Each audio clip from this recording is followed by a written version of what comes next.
All right.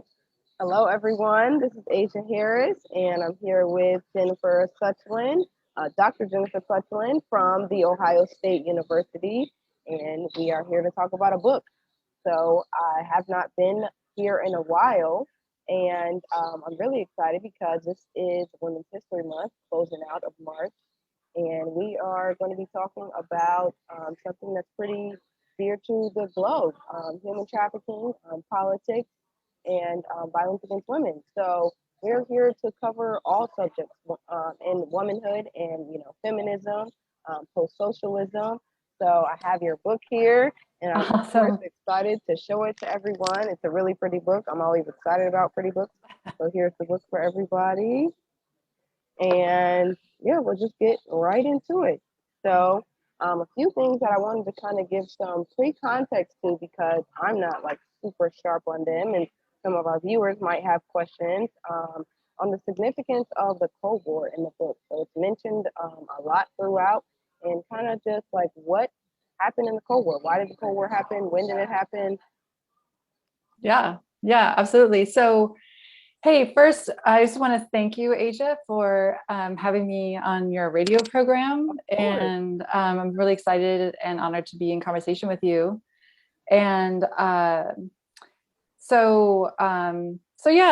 this book, Economies of Violence, that I wrote, was published in 2015. And I still think that many of the arguments that I made in the book are super relevant today. And so I'm excited to talk about that, because I think that the issues around racial and social justice regarding trafficking are obviously still super relevant. But yeah, you asked an awesome question about the Cold War, and it reminds me that I'm getting old too, because as you said, I teach at Ohio State University, and often, in the past, in the early 2000s, I didn't really have to ever explain the Cold War, because it was just something that everyone had pretty much lived, across. And now that we're getting farther and farther from, 1989 to 1991, which mark the collapse of the Berlin Wall and the dissolution of the Soviet Union, this is actually becoming ever more important to actually explain, right, what was the Cold War, and why does it still cast a shadow on the present. And so the Cold War basically describes the major conflict between the U.S. and the USSR, as well as the Allies on both sides of that East-West division. And there were a set of countries that were also who claimed non-alignment, including India and Yugoslavia. But the Cold War refers to this conflict, this East-West conflict. And I guess you could roughly say, like post-World War II, 1947 to about 1989, 1991 would be the time frame for the Cold War. And one of the sort of ironies, I guess, or one of the major ironies of the Cold War is that it wasn't in fact cold. And so cold was really a reference to the nuclear arms race between the Soviet Union and the United States, and the hope that the atomic bomb would, and the arms race around those weapons, would keep them from going to war with each other. But as we didn't have a nuclear war between the Soviet Union and the United States, but we did have a lot of very hot and contested proxy wars all across Southeast Asia and Africa. So from the Congo, Vietnam, Laos, Angola, there was a conflict between Ethiopia and Somalia. So the Cold War is actually a misnomer. It was very hot. Yeah. So you mentioned something also. What does it mean to be non-alignment? Yeah, so non-alignment meant that as a state, as a country, as a government, you were not aligned with either the communism of the Soviet Union, Eastern Bloc, and those allied countries, including like Cuba, as well as regimes in the post-colonial Africa and Asia that were aligning with the Soviet Union and communism, and not with democracy, capitalism, and West Europe and the United States. So non-aligned meant that you were trying to be independent of those two what were called polar opposites. So the contestation between East-West ideologically was cast as between capitalism and communism. Okay, so one more thing, or a few more little things. Yeah, I love this. Context. Marxism, post-socialism, and neoliberalism. What are those things? Okay, cool. Yeah, and also in terms of your question about the Cold War, I can kind of return to the question perhaps after we talk about these additional terms. But the end of the Cold War is really important in my research in the book because of what I say sort of it loud regarding how human trafficking and human rights were taken up in the wake of the Cold War. So I definitely want to return to that because I think that's the shadow that it continues to cast on contemporary issues around social justice and racial justice. But these other terms, so communism versus capitalism. So, I guess we could say that, like, Karl Marx, the philosopher, had an idea about how history progressed, and that there were these stages in economic, history that were driven by the antagonism between, the owners and the workers. And that's a super like basic explanation there, but that Marx exceeds, like, or Marxism exceeds the person Karl Marx, because his ideas have been taken up by all kinds of people, all regions, different regions of the world. And so you could say that there are a variety of iterations of Marxism. So you could talk about Chinese Marxism, you could talk about Black Marxism.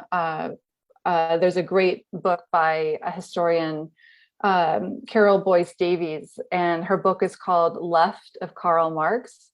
And it's a book about Claudia Jones. And the reference to Left of Karl Marx is that in the graveyard at Paris, where Karl Marx is laid, to the left of where he is situated is Claudia Jones. And so this book is a great history of her and her thinking and her working through Marxist analysis, or a class-based analysis, but from the perspective of her being both a Black woman and a diasporan Black woman. So there are a variety of different kinds of Marxism, basically, is what I'm trying to say there. Yeah.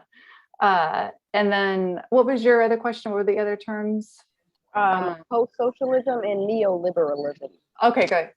So post-socialism, okay, so what that term means really specifically in terms of the argument I make in the book is that so the countries that were under communism in the Soviet Union and what was called the Eastern Bloc were called state socialist systems.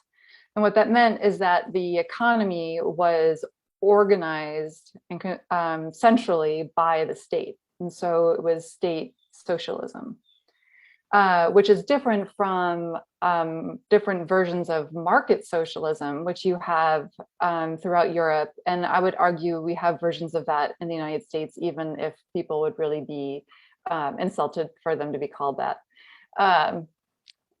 But so state socialism is a reference to those regimes and the former Soviet Union and East Bloc. And so post-socialism is about what happened in the wake of the dismantling of those state socialist projects, which is an ongoing and quite varied thing across that region. And neoliberalism really plays a role in that, because you have in the, for people who study, social, economic, cultural history, neoliberalism is something that develops generally, you could say, also with the rise of the Cold War. And it's a kind of, it's as the term suggests in some regards, where it's a neo or a reversion or revision of what has already been, which is liberalism. And liberalism doesn't refer to like Democratic Party liberalism. It refers to classical liberalism, so a capital L liberalism, which means that the market is what is valued. It's about individualism, and individuals compete on the market.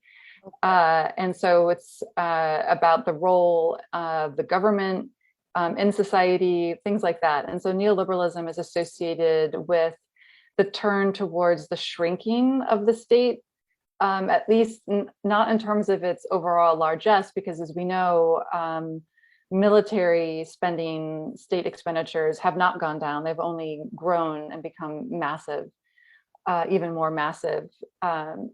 But it's the shrinking of state expenditures that are related to things like education and social services and all of that. So neoliberalism is the advancement of that. And so when you have in 90, these countries that were formerly state socialist, their transition to capitalism is basically part of an expansion of neoliberalism, because the capitalist states that are created in Russia, Ukraine, Poland, Hungary, Czech Republic, former Yugoslavia, all of these countries are basically becoming capitalists, but the worst form of capitalism we've had, the neoliberal form of it.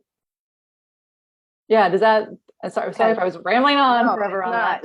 It's great. It's great pretext, because typically I think that most of the books that I've done, even when they're nonfiction, they kind of read, like a book. For example, I did, or like a novel. Henrietta Wood, I think it was called The Sweet Taste of Liberty. And, that was nonfiction, and it actually ended up winning a Pulitzer Prize, but it was like a really heavy book, like 400 pages, lots and lots and lots of information. But as we know, as I showed you all, this is not like a super large book. So, there's a lot of information here. And I think sometimes, we might approach these things and don't necessarily know what they mean. And then if you don't know what they mean, like if I start this book and I don't know what neoliberalism is or post-socialism or anything about Russia, then I'm kind of confused from the beginning. So I just like to give a little context. So that was perfect. So I'll go into one of the first questions, which is kind of like a heavy dominating element through the book, which is, male sexual domination or one of the terms or phrases in the book is that male sexual domination is a cause or result of prostitution or slavery. And I wanted to know, what is the breakdown of that? Is there still a strong global presence of sexual male domination? Has it been normalized? And how does it play into the human trafficking industry as an industry? Right. So, yeah, and your earlier comment about, I guess you could call it like accessibility. The book, one of the things that I've tried to do since I've written that book is to write in other contexts and other forms. Because this book was a book, and it was research that I did in order to get tenure at Ohio State University. So the audience is definitely geared towards academia, right? And so even like in the classroom, like I've had people say, "Hey, will you come talk to my class? We're teaching this or that chapter from your book." Students, we spend like a couple of days like on a single chapter, because there's a lot of terminology, there's a lot to get through. And so comments like yours really just sort of reiterate to me that it's important to, particularly when you feel like you're writing about things that matter in the contemporary, right, that have significance, to write in different registers, right, and to publish in a variety of different ways, so that you can talk to more people, right? So thanks for that reminder and motivation. But okay, so kind of the answer to your question is that what I would say is that the idea that the source of, I guess you could say, exploitation that's involved in trafficking in the context of sex economies. So the idea that patriarchy, right, or male domination is the source of that exploitation still dominates how it is that the problem is understood. And that's actually something I critique in the book. So it's not something that I advance. It's not an argument that I make. It's something that I say has become the dominant approach to understanding what the problem is. And so the cause of that goes back to the collapse of the Soviet Union and of the Cold War. So so basically, a nutshell is that so part of the deal with the end of the Cold War is that the Soviet Union wasn't in the East Bloc. They weren't hermetically sealed, but it was not easy to travel. Like, people were not migrating easily across borders. And so when you had the collapse of the Soviet Union, all of a sudden the borders are completely porous and people are shuttling back and forth. They're moving around. And a lot of the reason why they're moving around is because they're desperately searching for work, right? Because the economy is completely it's just completely upended. And so in the case of what the US law calls sex trafficking, but I think it's more accurate to say trafficking in the context of sex economies, is that you have an increased presence of people, and including women, from these former state socialist countries who are finding themselves in exploitative situations, right? And so this was called by people who were doing this research at the time, like with the United Nations, was called the quote unquote third wave of trafficking. And I argue that that is actually what really solidified and reframed human trafficking as an issue of sexual violence primarily, and not something related to economic precarity and economic transition. And so you have, for example, people who are, searching for work, getting involved in, through force, fraud, and coercion into these situations of forced labor. But the cause of it wasn't just because they were women. It wasn't because of the fact that people are, that there is a demand for sex work. It was because they were searching for labor to begin with, right? And so what I suggest is that the end of the Cold War helped reframe human trafficking as a problem of crime and punishment, right? Of persecuting or prosecuting bad actors, rather than addressing the underlying issues regarding human rights that are both about issues of gender, race, and economic inequality. Yes. Okay. I'm smiling because that kind of leads me into two different questions. So the first is, how did these things get pulled into all of these like separate little groups? Women's rights, civil rights, this rights, those rights, rather than human rights. And then my second question leads into, you mentioned these ideas of like people assume that you get into or that you end up in these economies of violence because, you don't have a skill set or one, something like that. But you talked about in the book, and there's a chapter called The Erasure of Systemic Violence. And it says women's place in the Russian economy is constrained, and they're more likely than men to be highly educated, but less likely to be promoted beyond mid-level management. So, that seems like a global issue, especially an issue that we're having in America. Women are trained, educated, and socialized to participate in these industries that are deemed as acceptable and fair, but then they still don't reach levels that allow them to move out of these patriarchal systems that facilitate and encourage unfair systems like human trafficking. So what's the resolution if, women are trying their best to be skilled to not be forced into these vulnerable positions of servitude or sexual violence? Then what's the inappropriate approach? I know that was a long, loaded question. Yeah, those are some awesome questions, and yeah, it's certainly really complex questions to ask, and perhaps there's a connection between the two of them, because you know, on the one hand, your first question is about, you know, I guess another way to ask your first question is why or how is it that we, whether or not in the US or globally in institutions such as like the United Nations, have typically approached things as from a single axis. So, you know, the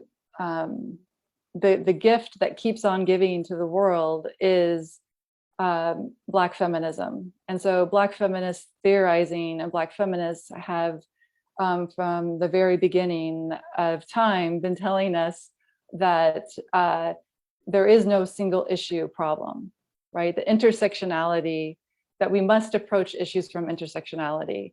And what I understand that to be is that is not just to say, well, okay, I'm a white woman and I have a class and I have a race and I have a sexuality. It's to say that oppression, we need to think about like at what juncture, what axis or intersection of axes is there the confluence of multiple forms of oppression. And so because Black women have historically experienced this the confluence of both of multiple things of sexuality, gender, race, etc., their theorizing is the most cogent about the nature of oppression and then how to address it. And so I think one of the reasons why, at least in terms of trafficking and forced sexual labor, one of the reasons why it has been so separated out and awkwardly separated from things like civil rights or racial justice is precisely because white feminism has been the dominant force in amplifying and pushing that agenda. I think that is changing currently right now. But you know, I think both, if you just think about the parallels with the suffragettes, right? The suffrage movement, the 19th Amendment, that, you know, women of color were always part of the movement to advance women's rights in America. But you know, white feminism has overshadowed that and has actually silenced that. And I think there's a parallel to that with the move to advance issues around gender violence. So the second question, I'm happy we can follow up on that if you want, but the second question is really specific about Russia, right? And so Russia is not the United States. It has a completely different, you know, political culture and landscape, but there are some similarities. And so some of the similarities you absolutely pinpointed, which is that there is gendering happening in the economy. So, for example, like in the US, you have certain fields that are like dominated by women. And as a consequence, or I don't know if it's chicken or egg kind of thing, most of the people in those industries, like school teachers, nurses, right, they're dominated by women. And it also means that those professions have typically had repressed wages, right? It was seen as quote unquote women's work. And in Russia, the thing that's sort of different, very different about it is that communism was pro women's rights, like in terms of structural understandings of what women's rights are. They weren't necessarily down with thinking about gender, but they were definitely about how women should be highly educated. Women should be, you know, they had a kind of quota system in their political governments, right? And so you had women in positions of political power, you had women engineers, you had women scientists, you had women doctors. And in fact, most of the doctors in Russia have been women, right? But that's in a system in which the market is not influenced by gender, right? It was a state socialist system. So the state was dictating wages. Okay. Yeah, so that's one of the important differences. And so when you have the end of that, you had the introduction of these, you know, sexist and racialized understandings of labor that predominate also in the West. And so, and there you had, you hit your finger right on the major important point, which is that women were highly educated, right, in the 1991, but their labor was not valued in the new capitalist market. They were hypersexualized. They people wanted to sort of return to what they thought of were traditional gender roles, meaning that women shouldn't actually work in the formal labor, right? But that was impossible. Everybody had to work. Everybody had to work like double, triple time in order to make ends meet. Yeah. Sorry if that was a long answer, but I was. Oh, that's good. I like long answers. It was a long question. So, yeah, totally.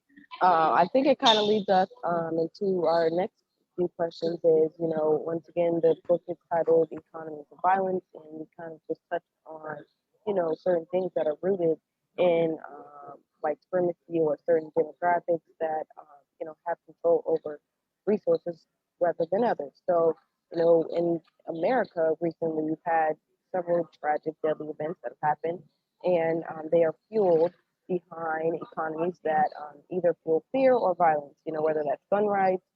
We have something like COVID-19, which is a very real pandemic, but, obviously there's been a lot of fear mongering in one way or another of certain things. So how do we control, you know, proper information? Like, how do we control who has um, access to these things so that we can get information to the right people? And how is this supremacy rooted in these topics? Because I think sometimes people can't make that connection. Yeah. Well, I think that's just such a great question, and also, one that I don't have necessarily an easy sort of quick answer to, but I guess I could gesture towards a couple of things. So I do think that, as I said, the end of the Cold War and sort of the end of, so people, people who are involved in the research of the area that I'm working on talk about socialism as a zombie. And what they mean by zombie socialism is that, and I guess there's also like a video game called Zombie Communism or something, but this is something totally different. So zombie socialism is relevant in the post-Cold War because it basically means that socialism gets put up as something to fear, right? That it's not dead. The Cold War didn't end socialism as a legitimate alternative to capitalism, but it's only brought up not as an alternative, but only as like, hey, we don't want to do that. We don't want to go back to those days, right? It's a kind of way to sort of continue the demonization of the critique of capitalism. And so that zombie socialism continues to cast a shadow on the contemporary and the context of human trafficking. I would say, and this gets to your question about white supremacy, that because human trafficking has largely become, or anti-trafficking, I should say, has become or is largely an apparatus that affirms and expands the role of the criminal legal system, then human trafficking is essentially a carceral human right, meaning that you have that the access to being a victim, the access to being someone who can get resources as a victim, requires criminalization. And so that is deeply connected to white supremacy, because as we know, the criminal legal system is the product of a white supremacist system. That our current legal system, at least in the United States, but I think there's a global component to this, absolutely, because of the global expansion of prisons and policing and border patrols, and the policing and criminalization and surveillance of migration, including refugees, that essentially white supremacy is at the center of the expansion and the relevance and the turning to a criminal legal system rather than other places to solve social problems, whether or not it's about labor, whether or not it's about mental illness, addiction. There's just so many aspects of our daily lives that have essentially become carceral subjects. Think about like cops in schools. Yes. Why are there cops in elementary schools, right? For sure. I think that really leads into one of my final questions, as far as the system that's kind of facilitated by the same people who also engage in this dangerous behavior. So, you have people who have been um, supposedly helped by law enforcement or certain agencies that are supposed to be advocates against these industries, but then sometimes they perpetuate that same violence. And it also leads me to think about, in the book it mentions that human trafficking worldwide is a $150 billion industry. So then you kind of relay it back to this comparison and contrast that people like to use against slavery, chattel slavery in America. So, oftentimes people wonder, well, I wonder, what was the rest of the world doing when African Americans were being enslaved for centuries? Well, that's because it was a benefit globally for people to be enslaved. So, like, how is it that we can combat this when it is a benefit to incarcerate people? It's a benefit to, practice these industries. How do we combat them at the same time? Should we be approaching this with a different agency as the resolution? Yeah, and I would say on that I think human trafficking is a problem, and these kinds of extreme forms of exploitation are real and definitely a problem and should be addressed. But they're not what I call in the book, they're not aberrations. That capitalism requires exploitation. It's rather fundamental to it. And unless we hardwire in capitalism, which I think we could, if we hardwired ways to reduce, to eliminate that exploitation, right, then all forms of exploitation would be addressed. It's a spectrum. There's not just a moment in which you have free labor and then boom, you have unfree labor. Right. And so the notion of human trafficking gives us this idea that there is an aberration still today, that there is a version of chattel slavery. But it's not. It's absolutely not the same. Slavery today is not hereditary. Racial slavery was specific to anti-Blackness. So slavery today, I have a really hard time using that terminology because of that just massive difference between those two. At the same time, I do think that we should be concerned about human trafficking. So I'm not saying we shouldn't care, but I'm saying that it requires a much broader and expansive intervention into exploitation, right? So we may have, for example, you said like a certain million amounts of dollars that are produced every year with unfree labor, but like, what's the size of the industry of all of the people who are working as farm workers, right, across the world, in the United States, who have incredibly precarious, thinking about COVID-19, these essential workers who are in the fields, being sprayed by pesticides and, not being held safe from the, COVID-19, but still are picking our strawberries and tomatoes and, right? Like, that's not necessarily trafficking, but it's highly exploitative and we are absolutely reliant upon it. So I guess my argument would be, I think we need to have a much broader campaign to ask for things like and demand things like living wages, access to healthcare, college education, excellence in in primary education, support for working parents, all kinds of things.